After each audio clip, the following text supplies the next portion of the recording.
ரொம்பவே சூப்பராக போயிட்டுருக்க ப்ரைம் டைம் சீரியலை முடிக்க போகிறாங்களாங்க. கேட்டதுமே ரொம்ப ஷாக்கிங்காக இருக்குது. எஸ், எந்த சேனலில் இருக்க எந்த சீரியல் அப்படிங்கிறத பார்த்துடலாம். அதாவது கலைஞர் டிவியில் சூப்பராக போயிட்டுருக்க ஒரு சீரியல் தாங்க. மீனாட்சி சுந்தரம், எஸ்வி சேகர் அவர்களும் சோபனா அவர்களும் ரொம்ப அழகாக பண்ணிகிட்டு இருந்தாங்க. கதையும் இப்போ தான் கல்யாணம் ஆகிற மாதிரி கொண்டு போயிட்டு இருந்தாங்க. சரி, இதுக்கப்புறம் எபிசோட்ஸ்லாம் பயங்கரமாக இருக்க போகுது அப்படின்னு பார்த்துட்டு இருக்கும்போது சரினா ஆகஸ்ட் 23 அப்போ கிளைமேக்ஸ்ன்னு போட்டிருக்காங்க. ரொம்பவே ஷாக்கிங்காக இருக்குது. அதுக்குள்ளே ஏன்னா டெலிகாஸ்ட் ஆகிய 4 months தான் ஆகுது. சோபனா பார்த்தீங்கன்னா இந்த serial, at the same time பார்த்தீங்கன்னா விஜய் டிவியில் பூங்காற்று திரும்பவும் பண்ணிட்டு இருக்காங்க. 2 சீரியலில் மெயின் லீடாக பண்ணிட்டு இருக்காங்க. ஸோ அப்படி இருக்கும்போது பார்த்தீங்கன்னா இப்போ இந்த சீரியலே முடிய போகுது அப்படின்னு சொல்லியிருக்காங்க.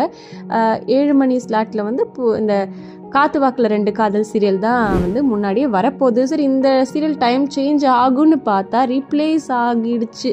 அதான் உண்மை.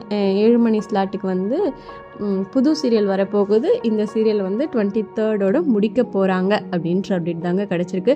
ஸோ நீங்கள் சொல்லுங்கள், யாரெல்லாம் மீனாட்சி சுந்தரம் சீரியல் பார்க்குறீங்க, யாரெல்லாம் இந்த சீரியலை மிஸ் பண்ண போகிறீங்க அப்படின்னு.